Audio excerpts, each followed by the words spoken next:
terms of trade, investments, collaboration, universities with India. That is why I'm particularly delighted to have Prime Minister Narendra Modi, who is a friend of ASEAN and me personally. And I think, thank you very much. Welcome to this ASEAN meeting. And we have had a series of meetings today. And ASEAN-India dialogue relations for us remain a force for stability, for mutual prosperity, and with your strides in economic advancement in various fields, I'm sure it will be beneficial both to India and ASEAN. It is my honor, therefore, to invite my respected Prime Minister, Perdana Menteri of India, Narendra Modi, to deliver his opening remarks. Please. Your Excellency, प्रधानमंत्री और मेरे मित्र अनवर इब्राहिम जी, Your Majesty, Excellencies, नमस्कार। आपने ASEAN परिवार के साथ फिर एक बार मुझे जुड़ने का अवसर मिला है। मुझे बहुत खुशी हो रही है। आसियान की सफल अध्यक्षता के लिए मैं प्रधानमंत्री अनवर इब्राहिम को हार्दिक बधाई देता हूं। भारत के कंट्री कोऑर्डिनेटर की भूमिका कुशलता से निभाने पर फिलीपींस के राष्ट्रपति मार्कोस का धन्यवाद करता हूं और आसियान के नए सदस्य के रूप में तिमोर लेस्टे का स्वागत करता हूं। थाईलैंड की क्वीन मदर के देहांत पर मैं सभी भारतवासियों की ओर से थाईलैंड के राज परिवार और जनता के प्रति अपनी गहरी संवेदना व्यक्त करता हूं। फ्रेंड्स, भारत और आसियान मिलकर विश्व की लगभग 1/4 जनसंख्या को रिप्रेजेंट करते हैं। हम सिर्फ ज्योग्राफी ही शेयर नहीं करते, हम गहरे ऐतिहासिक संबंधों और साझे मूल्यों की डोर से भी जुड़े हुए हैं। हम ग्लोबल साउथ के सहयात्री हैं। हम केवल व्यापारिक नहीं, सांस्कृतिक साझेदार भी हैं।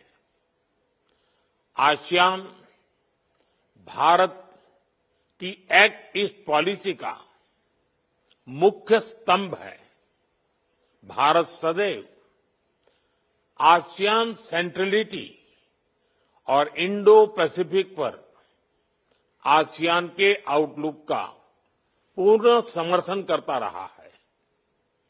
अनिश्चितताओं के इस दौर में भी Bharat ASEAN comprehensive strategic partnership में सतत प्रगति हुई है और हमारी ये मजबूत साझेदारी वैश्विक स्थिरता और विकास का सशक्त आधार बनकर उभर रही है।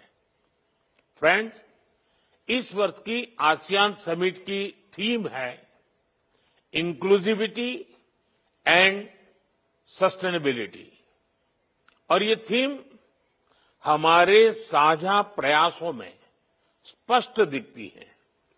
चाहे वो डिजिटल इंक्लूजन हो या फिर मौजूदा वैश्विक चुनौतियों के बीच फूड सिक्योरिटी और रिजिलिएंट सप्लाई चेन सुनिश्चित करना।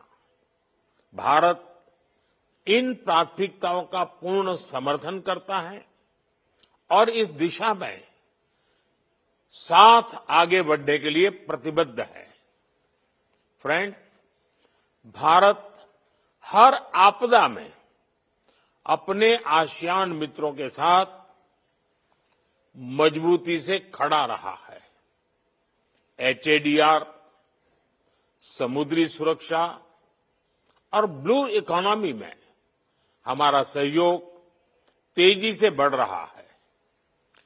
इसको देखते हुए हम 2026 को ASEAN India year of maritime cooperation घोषित कर रहे हैं।